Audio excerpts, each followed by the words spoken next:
e4 e5 right.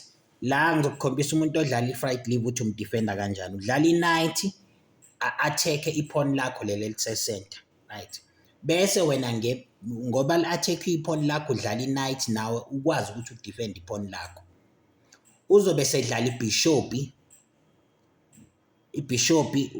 ukudeveloper ibishop lakhe and also ukuthi akwazi ukuthi attack, bese lapha le bishop livulela ukuthi akwazi ukukhasela. Uzodlala i-knight wena, le knight yakho idlalayo manje yesibili i-attack ipawn elisecenter.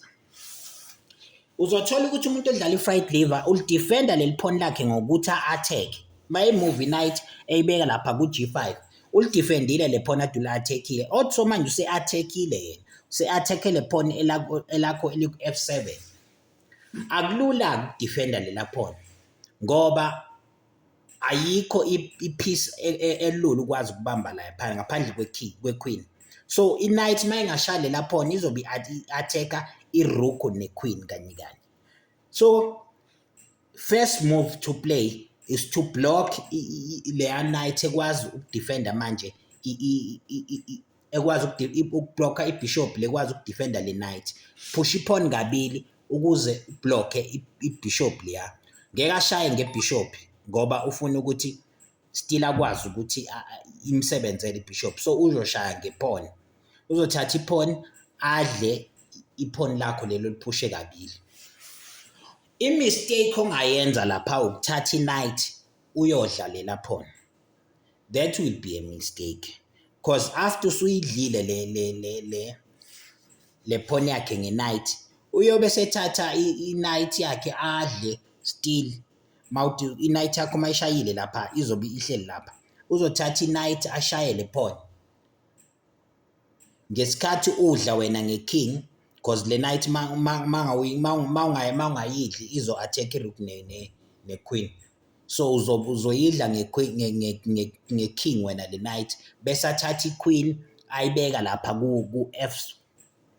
ku-F3 athi check. Ayikho ipiece okwazi ukuvala ngayo lapha. So i-queen mayisilapha izobe isi-attack i-knight le obuthi uvimba ngayo leya bishop ukuthi ikwazi inga-attack u-F7. So uzobe esene-queen ne-bishop ku-F7 eku-attack i-knight wena ukwazi ukudefenda kuphela ngepiece eyodwa ngoba i-knight yakho i-attackiwe. So uzothatha i-knight uyimuvele phambili ukuze angazi ukuyidla i-knight yakho. Uzothatha i-knight yakho uyibeke ku-D4. Move the knight to D4. La usukwazile ukuvikela i-knight yakho and also naleya nto yokuthi u-attackile ku-F7 temporarily okwesikhashana uzophusha ipawn. Kuyavuleleka manje uzothatha i-queen uyodla ipawn leli because mawungalidli lizodla ipawn yakho still kufaka enkingeni nje. But la into eseyenzekile i-knight siyakwazi ukuphinda yenze lento ebesithi sayibalekela ukuyoshaya ku-F7.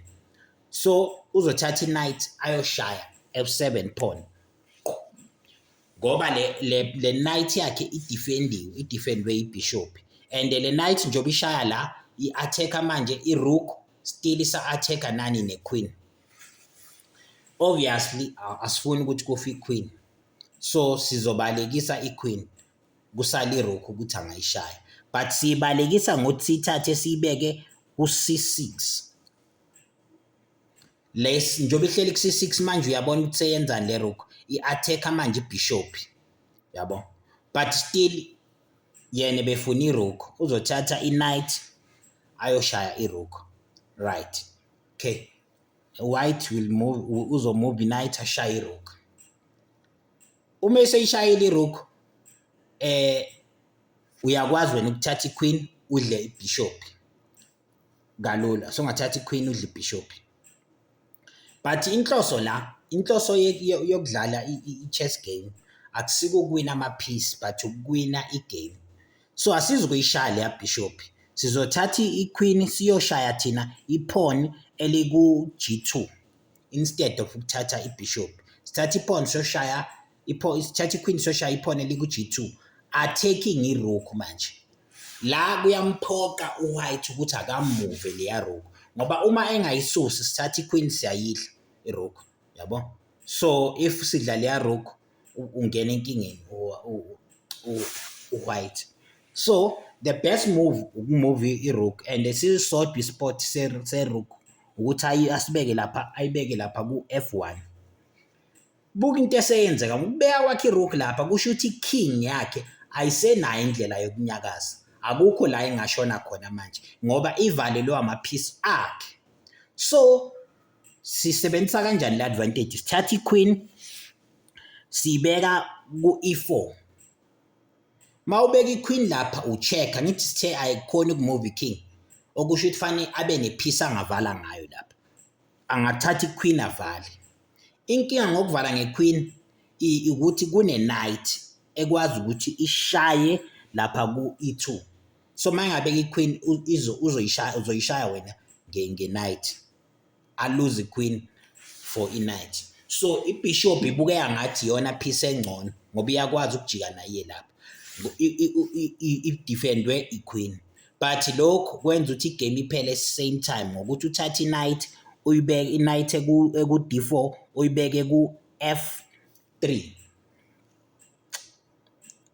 beki i-knight ku F3 checkmate ucheckmate kanjani ibishop ayikwazi ukushaya i-knight ngoba iphinwe iqueen okusho ukuthi iking besiseshilo vele ukuthi ayikwazi ukumove la ukwazi ukuwina kalula mawudlala nomuntu odlala i-fried liver attack mawusebenzisa lesi strategy knowing ukwazi nje ukuthi ama lines ahamba kanjani cela ulike usubscribe siqhubeke sifunisane ngechess ilula siyabonga